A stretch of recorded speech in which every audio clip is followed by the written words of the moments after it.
એક દાદાએ અતિ સંપત્તિ તેની પાસે, પણ એના પત્ની મરી ગયા પછી એના છોકરાને બધી સંપત્તિ આપી દીધી.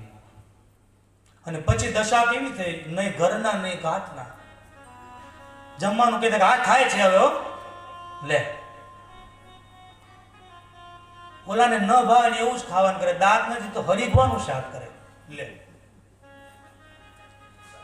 પછી એના મિત્રને કીધું કે આ બહુ કપરી પરિસ્થિતિ આવી છે મારે. એ કે પણ તારે આ બધું કરવાની જરૂર નથી, બધું દઈ ન દેવાય. પણ કે હવે શું કરું? કે હું જે કહું એમ કર, તું જો દરરોજ નવું જમવા મળે તો તારો મિત્ર. કે શું?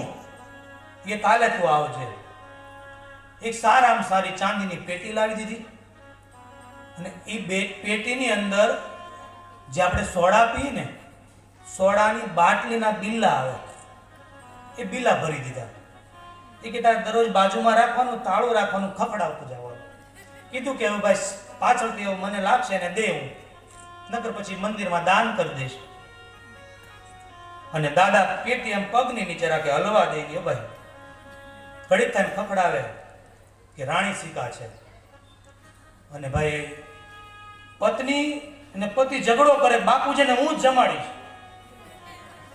દાદા કે આ તો પહેલા કરવાની જરૂર હતી, બધું મોડું થયું થોડું.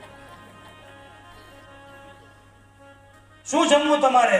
કે જે હશે ચાલશે. નહીં નહીં, આજે તો શેરો કરવાનો છે ઓરિજિનલ ઘીની અંદર.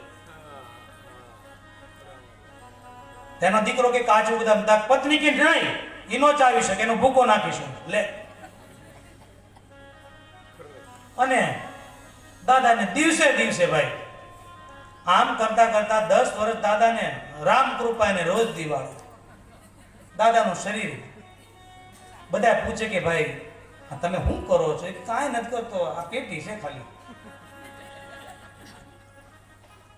અને ઘણો સમય વ્યતીત થયો પછી આ બહુ સેવા કરી. દાદા મૃત્યુ પામ્યા, ખાતા ખાતા મરી ગયા. ખાધું તું બહુ, ઘણા ખાઈને મરી જાય. એક ભાઈ કે અમારા દાદા ગાંઠિયા વણતા વણતા મરી ગયા. એમ કારણ કે બહુ ગાંઠિયા ભાવતા હતા. એટલે પછી દાદા મરી ગયા. અને ભાઈ આ છોકરો કે બ્રાહ્મણોની 84 કરો, કથા બેસાડો, હરિદ્વારની અંદર જઈને ફૂલ પધરાવો, દાન આપો. પૈસાની ક્યાં તાણી છે? 2 સિક્કા રાણી સિક્કા મળતા નથી. આ ભેરો છે આખો. બધું પત્યું. પછી એની પત્ની કે દરવાજા બારી બંધ કરી નાખ, હવે કોઈ જોતું તો નથી ને. અને એ પેટી ખોલી ભાઈ, એ છોકરો ને બા એટલું બોલ્યા કે ડોહો મરતો ગયો ને અમને મારતો ગયો,